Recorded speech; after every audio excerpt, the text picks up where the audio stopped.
Yo, no vilo me dogbe na mesia me va agbenke pa ya vala chi nko nyenye dem ne enya me ne va mo chicha agba na subscribe like man na ma video kla me no vi ala vevere agbe no so de ko ma ga fia video le monchi chomia no vi le South Africa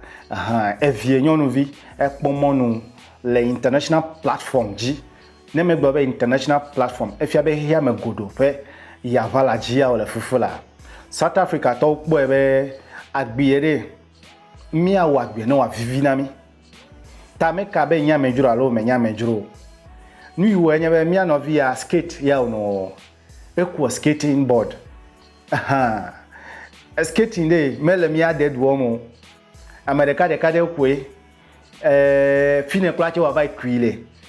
e ma fete nya public park mi le gbogbo no tsunami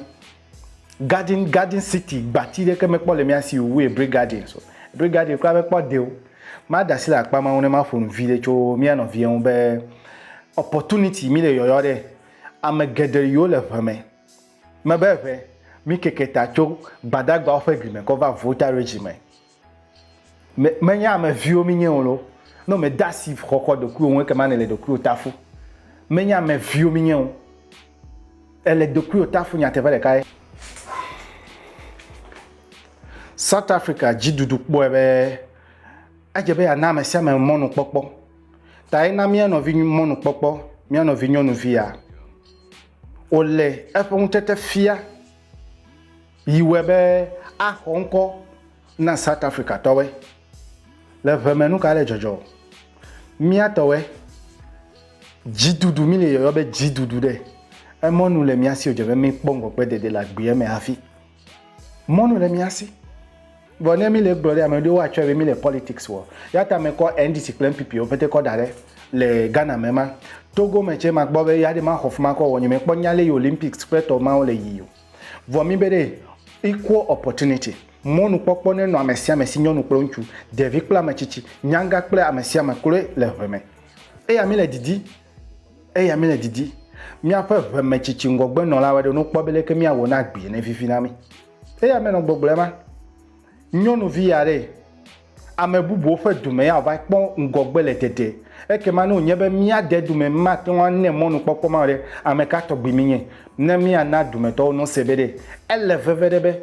no troisi le politics yo le wo mu mi poera re ta agbe ma ya me le gbogbo ma ele veme ni mi le gbogbo nyebe mi afa amachichu no po ebe aleke wa wo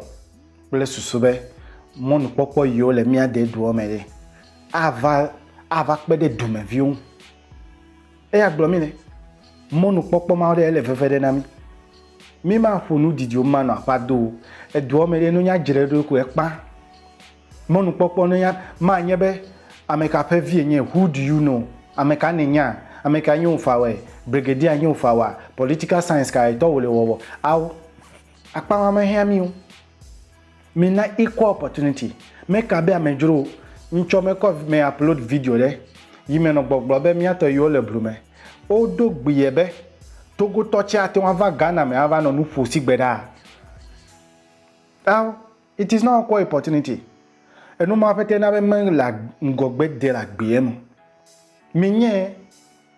amechichi ochenye me o se be o le ono nyu video po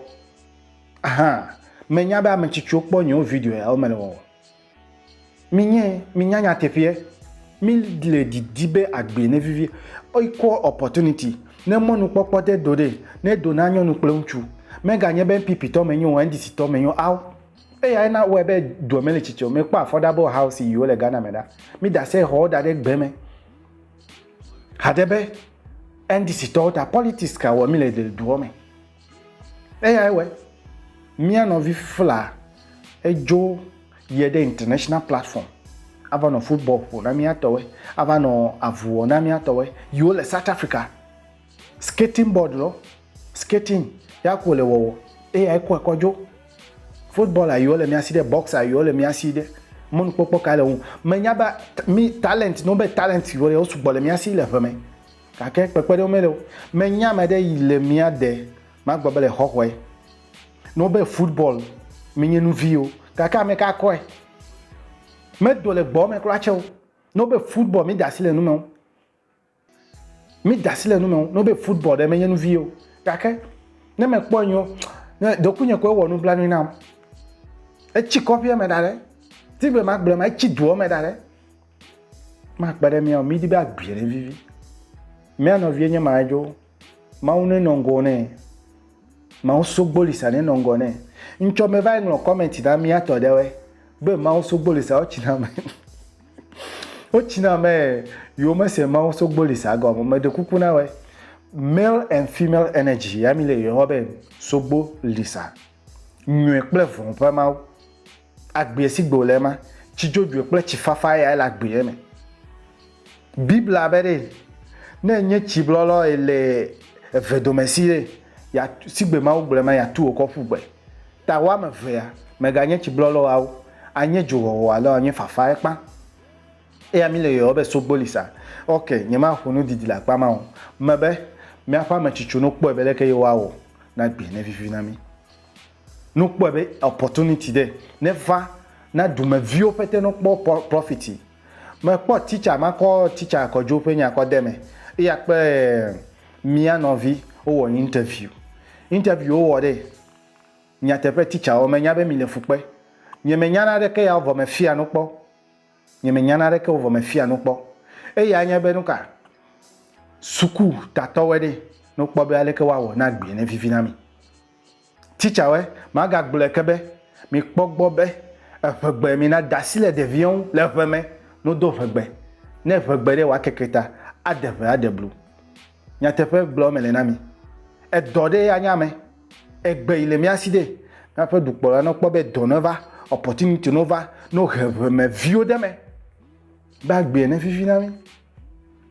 iko opportunity ya gbo mi le ma nya be me ka ne nya o me fonu didi no vi lo we mi ya no ka me